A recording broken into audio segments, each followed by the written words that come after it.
Salve, salve, salve galera, bem-vindo a mais um podcast do esporte, um podcast do Brasileirão, para a gente falar das últimas rodadas, da nona, da décima, e o segue o líder continua, né? O Internacional segue firme e forte, isolado no topo da tabela. Aliás, eu quero começar o podcast pedindo desculpa já, porque o prédio aqui está com bastante barulho de obra, infelizmente, então talvez saia aí, apareça o som das marretadas aí dos vizinhos, mas é paciência, é vida de quarentena, é assim, e a gente tenta como pode, né? Mas aliás, falando dessa última rodada, uma rodada em que ninguém quis aproveitar a bela chance deixada pelo Internacional, né? Porque o Internacional perdeu no domingo pro Goiás, o jogo dos extremos, né? O Inter líder, o Goiás até então o lanterna do campeonato. Palmeiras empatou, o Flamengo perdeu, o São Paulo também empatou, e com isso o Internacional segue líder e o Atlético também se aproveitou dessa oportunidade para chegar novamente, né, à vice-liderança do campeonato. Então, fala rapidinho desse Internacional, que foi um jogo para o torcedor colorado esquecer. Uma partida que eu já falei, líder contra o Lanterna, sempre uma partida perigosa essa, né? Porque o líder sempre é muito favorito e o Lanterna às vezes acaba surpreendendo, justamente por essa quantidade de favoritismo, essa pressão. Você pega um adversário do outro lado que joga de uma forma mais, eu acho que mais solta, até por não ter a responsabilidade, por ser o Lanterna. Então são jogos muito complicados, né? Quando os líderes pegam os adversários de baixo da tabela, porque é, quando você joga mais solto, né? Mais sem tanta responsabilidade, a gente pode dizer assim, claro que tem a sua parcela de responsabilidade por estar na zona do rebaixamento, por jogar como um mandante, mas tem aquela tira um pouco aquele peso. Cara, a gente está enfrentando o líder, então o que vier daqui é lucro, e o Goiás fez a sua parte, né? Mais uma partida em que a gente não pode deixar de destacar a atuação do Tadeu, né? Um excelente goleiro que, aliás, coitado do Tadeu, né? Eu já venho falando isso desde o ano passado. É um excelente goleiro, vem fazendo grandes exibições, mas o time às vezes acaba não ajudando tanto. Então é uma partida em que o, o, o Tadeu foi muito bem e o Marcelo Lomba foi muito mal, porque o gol do Goiás foi num lance que o Marcelo Lomba chegou a defender a bola e ela acabou caprichosamente passando por ele e entrando no gol. Talvez a única chance clara do Goiás na partida.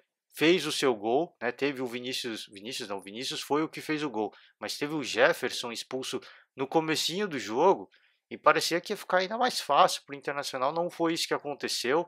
Tá?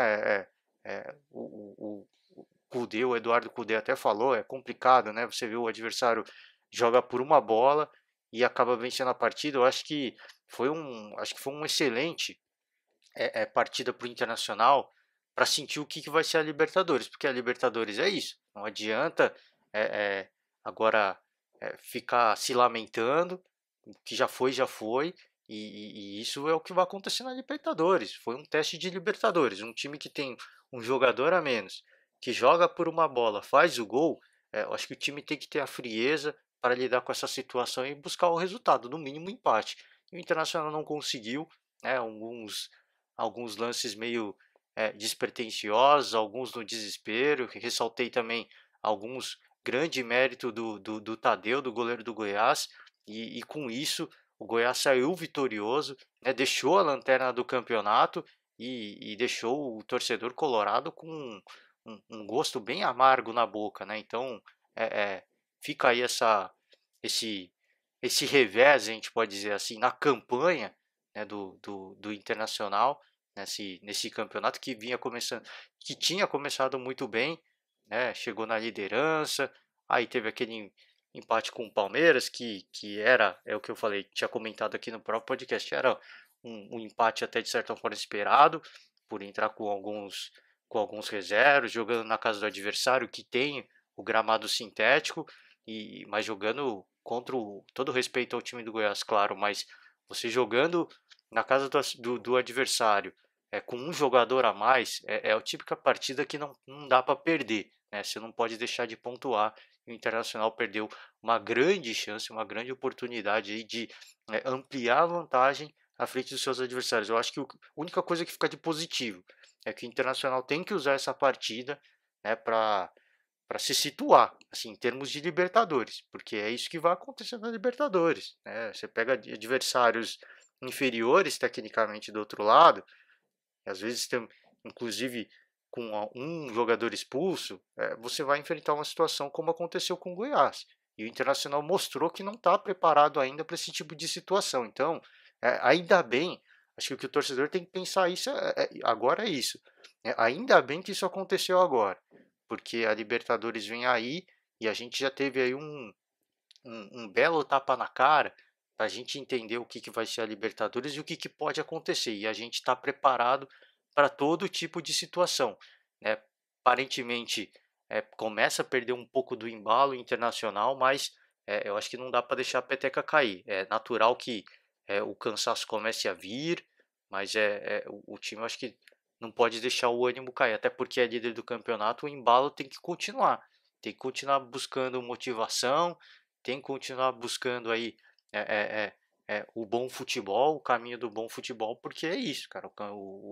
Apesar da gente já estar no segundo semestre, já praticamente na metade do segundo semestre, tem uma temporada toda pela frente, né? E saber lidar com a questão do cansaço é o fator chave para o Internacional se quiser almejar alguma coisa esse ano. E o Flamengo já deu mostra no passado que lidar com esse fator do cansaço físico e mental ele é crucial para você disputar mais de um campeonato, disputar mais de um título.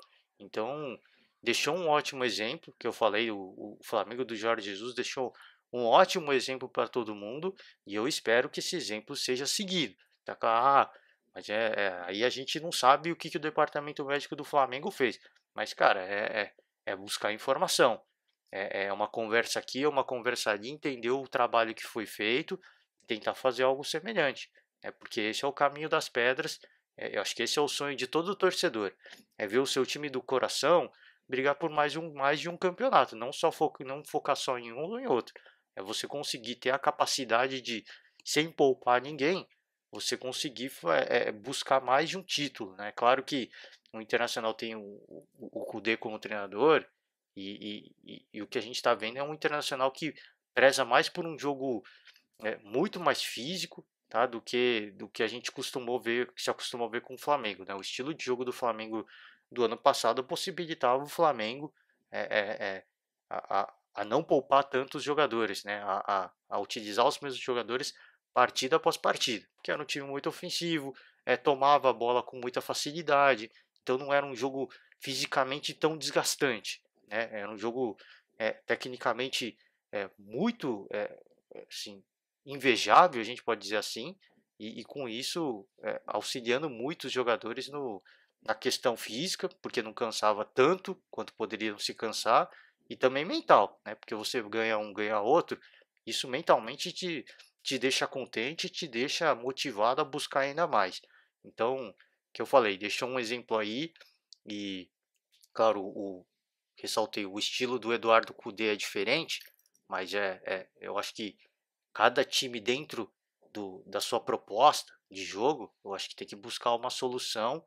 E é o que eu falei, talvez o que o Flamengo deixou de legado não sirva, por exemplo, para o Internacional, não sirva para o São Paulo, mas é um exemplo de que é possível. E se é possível, eu acho que é o mínimo que o torcedor espera é que os times busquem isso. Claro que o sonho maior é a Libertadores, mas você ganhar a Libertadores em um campeonato brasileiro como aconteceu com o Flamengo, assim, é motivo de sobra para o torcedor festejar e garanto que torcidas aí Brasil afora agora querem a mesma coisa, querem não só a Libertadores, mas querem outros títulos também, né, que venham juntos, né, não só Campeonato Brasileiro, como Copa do Brasil também. Então fica aí esse comentário do Internacional que perdeu uma boa oportunidade, aliás, mais uma vez, todo o respeito ao time do Goiás, mas era o Lanterna, né? E tinha um jogador a mesmo desde o começo da partida. Então perdeu uma excelente oportunidade para ampliar aí a sua vantagem e dificultar ainda mais, jogar pressão para os adversários, porque com a distância, com a pontuação um pouco mais larga, você força o adversário a sempre vencer, a sempre correr atrás. E isso naturalmente, né, isso joga uma pressão a mais nos adversários que estão tentando chegar. Então, é, é, acho que agora é hora de respirar, ficou aí esse exemplo, né, que eu falei, ainda bem que aconteceu agora, porque agora não tem mais margem, né, a Libertadores está para começar e não tem margem mais para esse tipo de partida, tá certo? Vamos falar de Atlético Mineiro, chegou à vice-liderança agora, depois de vencer o, o Bragantino, né, o Red Bull Bragantino, e aliás, que situação do Bragantino, que agora é o lanterna do Campeonato Brasileiro. Eu já venho falando muito desse Bragantino, porque foi o time que, para quem não conhece, foi a sensação do Campeonato Paulista, né? Deixou aí os grandes de São Paulo para trás, foi o melhor time aí dos pontos corridos, então é até um pouco surpreendente esse essa lanterna do Bragantino, na minha opinião, né? Claro, veio da Série B, a pegada é diferente, também do Campeonato Paulista, mas você vem de um título de Série B, é, chega aí na fase de mata-mata do Campeonato Paulista, com totais condições de brigar com qualquer outro time de São Paulo pelo título. A motivação, o embalo, dava mostra de que começaria o Campeonato Brasileiro de uma forma bastante interessante. Infelizmente não é isso que a gente vem vendo, e para o Atlético Mineiro também vem é, é, aos trancos e barrancos, eu diria, né? Um, uma campanha, a gente vê os últimos resultados, é interessante, né? Perdeu, aliás, falando rapidinho da rodada anterior, perdeu para o Santos de 3-1, né? O reencontro do São Paulo contra o seu ex-time, e o Santos acabou levando a melhor, 3-1, placar muito favorável para o Santos, que deixou o São Paulo louco da vida. E nessa partida o São Paulo não estava ali no comando técnico, mas o Atlético saiu vitorioso.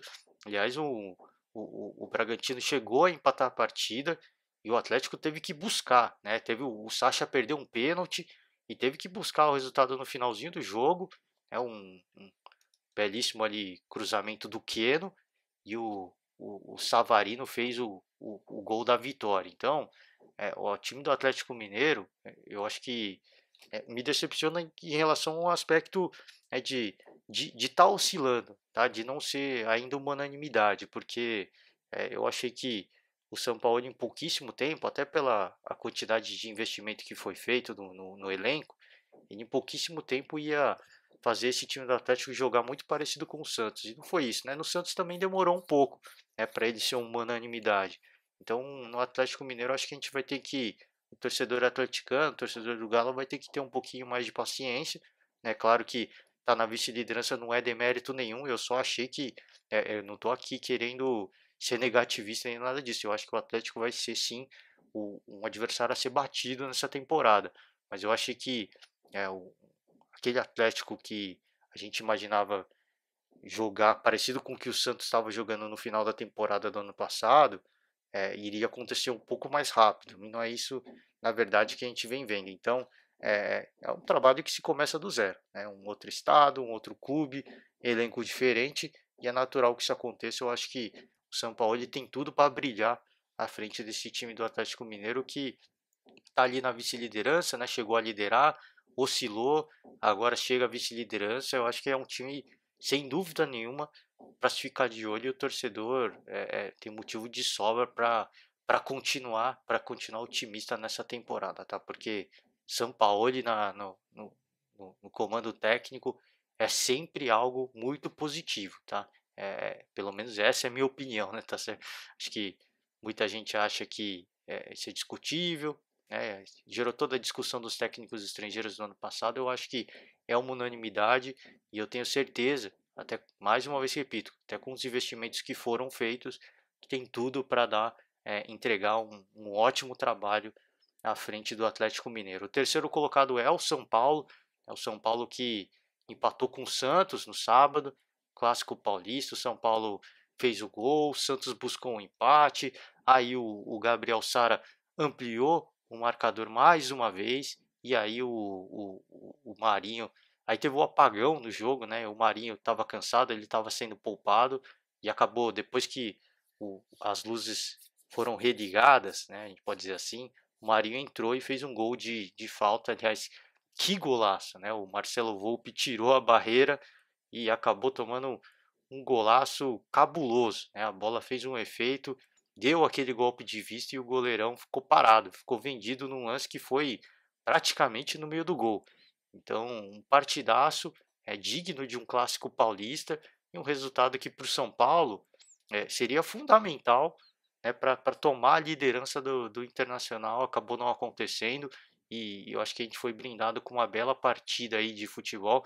Rodada anterior, no que foi no meio da semana, né, anterior, foi no meio da semana, empatou com o Bragantino, né, adversário indigesto do São Paulo, o Red Bull Bragantino, né.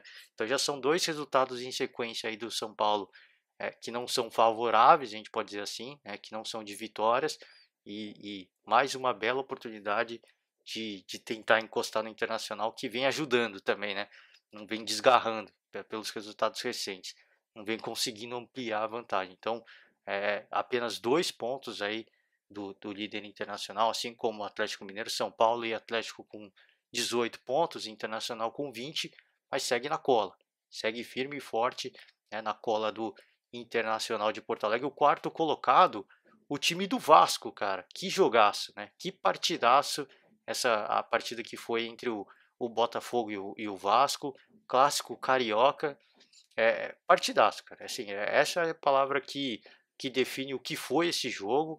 Tá? Um destaque que eu queria dar aqui para o Matheus Babi. Ele fez os 2 gols do Botafogo e teve a chance de empatar a partida quando estava 3-2, né? Terminou 3-2, obviamente, mas quando o Vasco sai na frente, né? Aí o Botafogo tenta buscar o resultado, depois o Vasco faz o segundo, faz o terceiro, o Babi ele diminui, né, a vantagem do Vasco e teve uma grande chance de empatar a partida numa cabeçada, a bola bate na trave, ela volta no pé dele e o goleirão do Vasco, o Fernando Miguel, que defesaça que ele fez.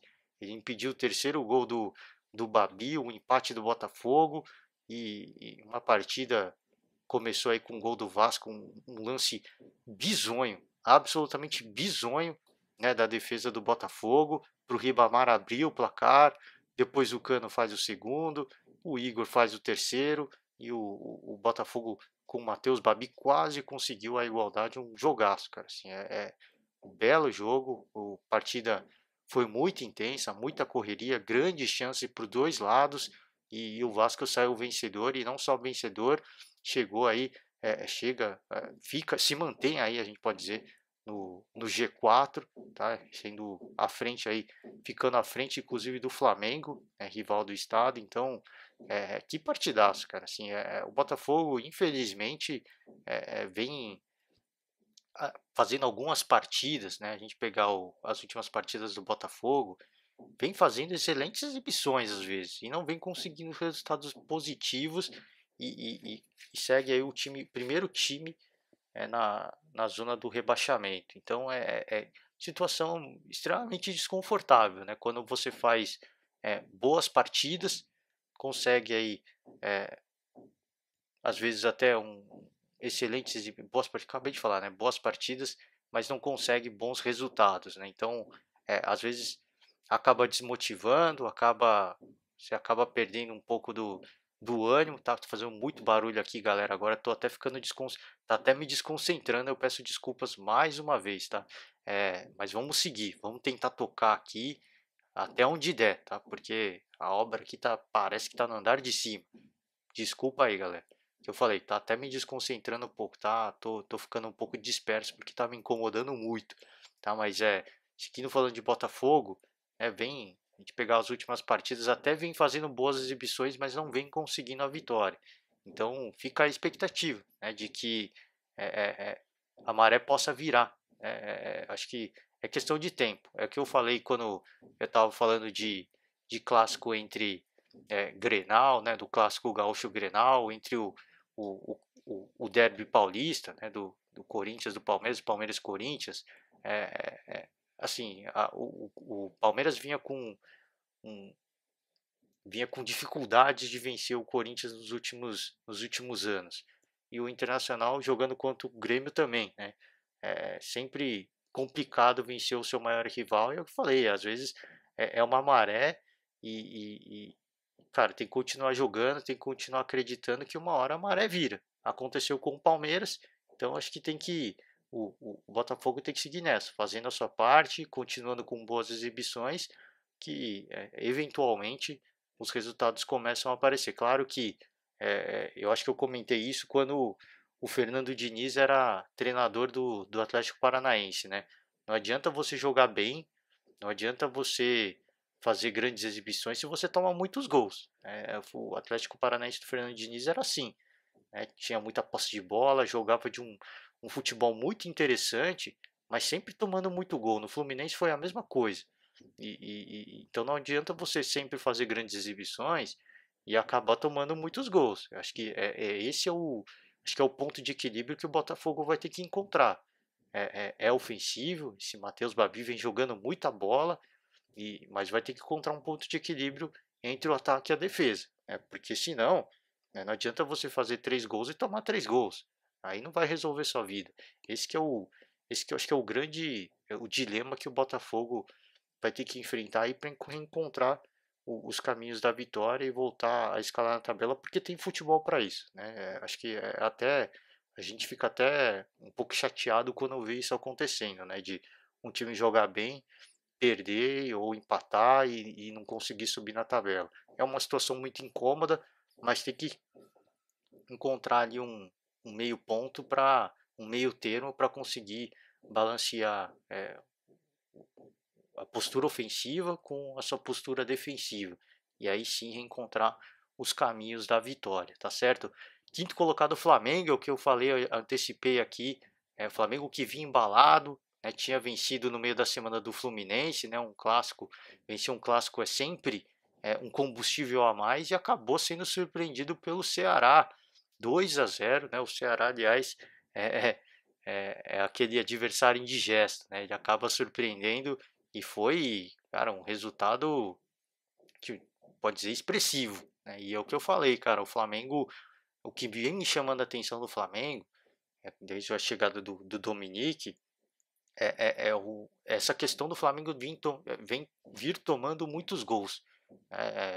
Chamou a atenção já os 3 gols que tomou do Atlético Goianiense, aí tomou 2 agora do Ceará, já tinha no meio da semana tomou um do Fluminense também, pegar o histórico aqui, antes disso tomou um do Fortaleza, tomou 3 do Bahia, então vem chamando muita atenção, né, essa quantidade de gols que o Flamengo vem tomando e tudo bem, se você tomar muitos gols, fazer muitos gols. Mas dessa vez o ataque do Flamengo não funcionou tão bem. É um time que faltou um pouco mais de inspiração e parece que é aquele motorzinho, né, que funcionava muito bem com o Jorge Jesus, com o Dominique ainda não está muito bem assimilado, né? O time não está muito bem engajado ainda. Eu acho, né, pela qualidade dos jogadores, que ainda acho que é uma questão de tempo, mas eu acho que não é sendo pessimista nem nada, mas eu acho que para o torcedor flamenguista pode esquecer de ver um Flamengo como a gente se acostumou a ver no ano passado com o Jorge Jesus, tá? Aí é mão de treinador mesmo. O, para quem, lógico, não é fazendo uma comparação, mas para quem se recorda aí do Real Madrid com o Zidane, aquele incansável Real Madrid, é mão de técnico, né? O Zidane saiu, depois voltou, o Real não voltou com aquela mesma qualidade que a gente se acostumou a ver, e é aquilo lá, de repente o Jorge Jesus volta, é difícil dizer se o Flamengo volta a jogar da mesma forma, né? É um momento, é uma combinação de fatores, né, de um time jogando o fino da bola, com um treinador excelente que conseguiu tirar o melhor daquele time. Eu acho difícil que a gente vá ver algo semelhante aí num curto prazo, mas o Domenech já mostrou que é um bom treinador, na minha opinião. Claro que com o elenco desse todo mundo vai falar que é fácil, mas é, é, vem entrando, acho que aos poucos em sintonia. Mas é o que eu falei, acho difícil a gente ver um Flamengo jogando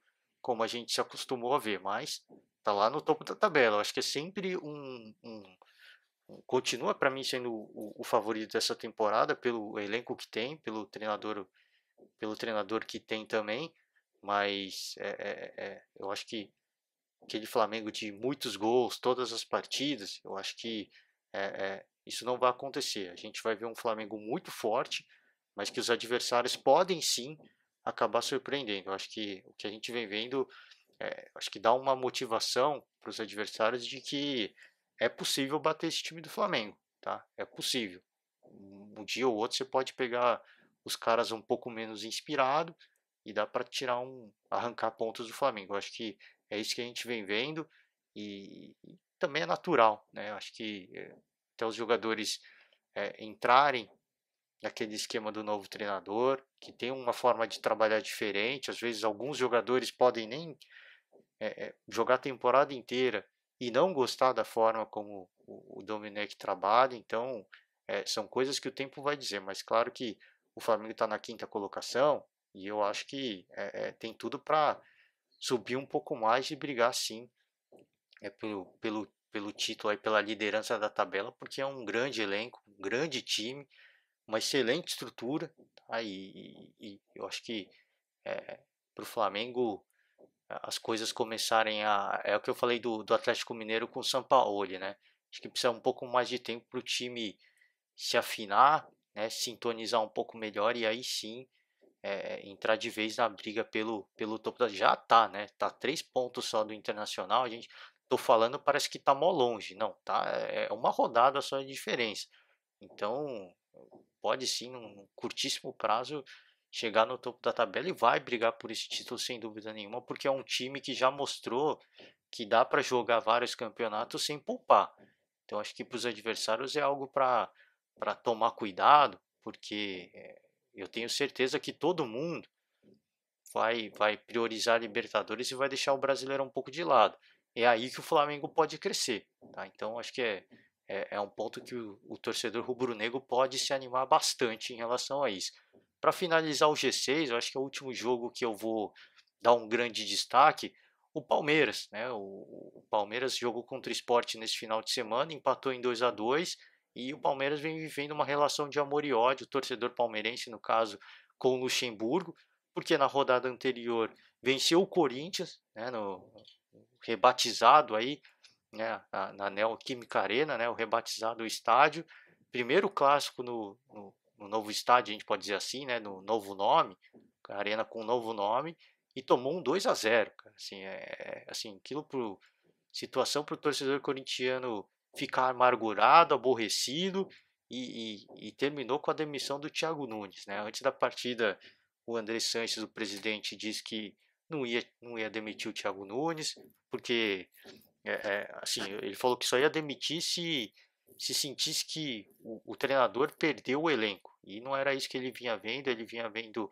um elenco buscando, tentando entrar aí no esquema tático do treinador, mas acabou que uma derrota para o maior rival assim, é uma situação das mais ingratas e não deu, cara. Chegou numa situação insustentável. O Palmeiras foi muito bem na partida, aliás, muito bem porque o Fagner cometeu uma gafe absurda, acabou metendo a mão na bola, foi expulso.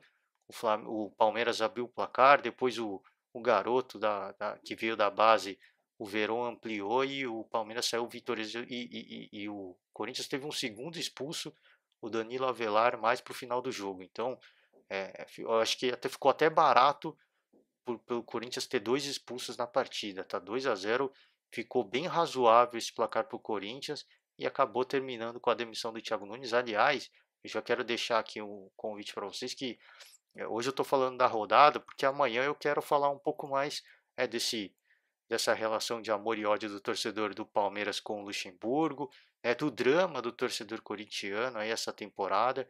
Eu queria dar um destaque maior para alguns clubes e o Corinthians eu quero muito falar sobre essa saída do Thiago Nunes e quem quer que seja aí o novo treinador do Corinthians, se pode ficar o interino aí, o Coelho. Então, vamos debater um pouco mais desse drama corintiano. Fato é que o Palmeiras acabou empatando na última rodada com o Sport, perdeu uma grande oportunidade de encostar no Internacional. Palmeiras sai na frente, não. Tomou o primeiro gol de pênalti do Sport, aí consegue a virada e aí depois o Zé Rafael é expulso e o Sport consegue o gol do empate. É motivo de sobra para o torcedor palmeirense ficar na bronca, né? Tinha feito as pazes depois de vencer o derby, agora empata com o Sport jogando em casa e o torcedor volta na bronca, volta a cobrar, volta a pedir a saída do Luxemburgo. É o drama aí do torcedor palmeirense também, tá? Que eu acho que não tem motivo de reclamação nenhuma, tá? Porque questionei, obviamente, sim, algumas atuações do time do Palmeiras, né? Porque quando quando veio a onda Jorge Jesus Sampaoli, se falou muito de Luxemburgo, que era o treinador brasileiro que já fazia isso, e que não sei o quê, que se tivesse um grande elenco nas mãos ia fazer a mesma coisa, e a gente não vai vendo isso com o Palmeiras. Tá? Essa é a minha grande, foi o meu grande aborrecimento em relação ao Luxemburgo e Palmeiras, mas daí a mandar o treinador embora, primeiro que eu acho que não tem uma opção à altura. Segundo que o Palmeiras é o único time invicto na temporada, tá? Mas está em sexto, mas está invicto, gente. Eu acho que é motivo de sobra para mostrar que o trabalho está sendo bem feito. Talvez leve um pouquinho mais de tempo pro Palmeiras jogar aí apresentar um futebol um pouco melhor, mas eu acho que o Palmeiras está muito bem encaminhado com o Luxemburgo. Decepciona algumas partidas, sim, sem dúvida nenhuma, mas eu acho que a coisa mais poderosa, eu acho que a mais valiosa que o Luxemburgo trouxe para o Palmeiras é, é, é aquela. Era uma coisa que eu sempre critiquei, né, do Palmeiras, aquela frieza, aquela vontade de ganhar, de jogar clássico, né, porque venceu já um campeonato paulista final na disputa de penalidades em cima do Corinthians. Aí o clássico mais recente, 2-0 para cima do Corinthians, jogando na arena do Corinthians. Então, acho que uma coisa muito valiosa que o Luxemburgo trouxe para o Palmeiras é a frieza, a gente pode dizer assim. Essa é ser decisivo, é ser matador nos momentos decisivos. E se você me perguntar hoje, o Palmeiras hoje tem perfil para ganhar títulos? Sem dúvida nenhuma. Tá? Dos 2 últimos anos, eu sempre disse aqui no podcast: você quer medir se o Palmeiras está preparado para ser campeão? Espera o primeiro clássico com o Corinthians e vê como o Palmeiras joga. Porque é sempre uma partida que tem uma pressão um pouco maior. E o Palmeiras sempre acabava cedendo. E claro que não no último ano, mas foi campeão no anterior, né? Mas pegar o último ano, por exemplo, não teve uma vitória para cima do Corinthians. Então ficava claro que não era um time ainda que estava com aquela frieza, né, para ser decisivos nos momentos importantes. E essa temporada, apesar do futebol não estar tão legal, a gente pode dizer assim, de estar oscilando, né, boas exibições com péssimas exibições, é um time que já mostrou que tem frieza para enfrentar situações difíceis e sair vencedor. Eu acho que esse é a maior qualidade que o Luxemburgo trouxe, e é isso que o Palmeiras precisa para disputar principalmente a Libertadores. Tá? Nos últimos anos, o Palmeiras sofreu muito com a questão da Libertadores, principalmente na questão emocional. Tá? Para mim, não faltou qualidade ao Palmeiras para jogar Libertadores, faltou cabeça, faltou frieza. Eu acho que o Luxemburgo traz isso e eu acho que esse é um componente muito importante para o Palmeiras, que se o Palmeiras quiser sonhar com o título da Libertadores nessa temporada. Então, acho que o torcedor tem que ter um pouco mais de paciência. Claro que pelo elenco que tem, pelo investimento, a torcida sempre espera mais, até pelo o que o Flamengo mostrou ano passado, mas é tempo, cara, assim, é o que eu falei, o Luxemburgo não tá mais de 1990, tá? Ele tá no 2020. O futebol mudou, o Luxemburgo mudou e ele sabe, né, até pelo tempo que ele tem de experiência, o que ele tem que fazer. Mas talvez leve um pouco mais de tempo. Às vezes a gente exige resultados rápidos pelo histórico do treinador e pelo elenco que ele tem nas mãos, mas às vezes é melhor demorar um pouco mais e ter um baita de um timaço do meio para o final da temporada do que querer pegar um atalho e achar que vencer 2, 3 partidas agora vai resolver o problema. Não é esse o caminho. Então eu acho que, assim como eu falei do Corinthians, que o torcedor tinha que ter mais paciência com o Thiago Nunes, eu digo mesmo para o Palmeiras. O torcedor do Palmeiras tem que ter um pouquinho mais de paciência com o Luxemburgo, que eu acho que o resultado pode ser muito positivo. Aliás, já havia um resultado muito positivo o Campeonato Paulista, que fazia anos que o Palmeiras não vencia. Então, acho que o torcedor tem que estar pouquinho mais de tempo que o Luxemburgo tá colocando agora a molecada para jogar, a garotada, e o time vem melhorando de rendimento, vem fazendo pelo menos desde que começou a apostar mais nas pratas da casa, o time vem sendo um pouquinho, apresentando um futebol um pouquinho melhor. Tá? Enquanto o Corinthians jogou muito bem, na minha opinião, mas agora contra o Sport já não foi tão bem. Oscilou aí momentos muito bons com momentos muito ruins. Então fica aí essa talvez decepção para o torcedor, né? Mas eu acho que vale um pouco de paciência. Né? O torcedor do Palmeiras é muito impaciente. Claro que, repito, pelo investimento que foi feito, é natural que isso aconteça, mas eu acho que, mais uma vez, eu também repito, acho que a coisa mais valiosa que o Luxemburgo já trouxe para o Palmeiras, para esse elenco do Palmeiras, é, é, é a frieza para ser decisivo nos momentos importantes. Tá? Então, acho que para a Libertadores, isso vai ser essencial para o Palmeiras quiser sonhar com o título, tá? Sétimo colocado o Santos, já dei o destaque aqui, o clássico com o São Paulo, empatou, é um golaço do Marinho. Oitavo colocado o Fluminense, que venceu o Corinthians, né? O drama corintiano continua, venceu aí com 2 gols do Nenê, depois o Corinthians descontou com o Matheus Vital, mas não teve jeito. Aliás, o primeiro gol, belíssimo gol do do Nenê que fez o gol deitado, né? O Corinthians chegou a fazer outro gol também, mas estava impedido, aliás, muito bem impedido o lance, então acabou tendo mais um revés aí com o Corinthians aí sob o comando do Diego Coelho, já sem o Thiago Nunes, agora vai precisar de um tempo, né? É questão de treinador, falei, a gente não sabe, então eu vou deixar para falar mais amanhã, mas pode seguir com o Coelho aí se ele conseguir fazer esse time do Corinthians alcançar resultados positivos. Então a gente vai ter que acompanhar. Amanhã eu quero falar um pouco mais de Corinthians. O nono colocado Ceará, falei aqui, venceu o Flamengo por 2-0.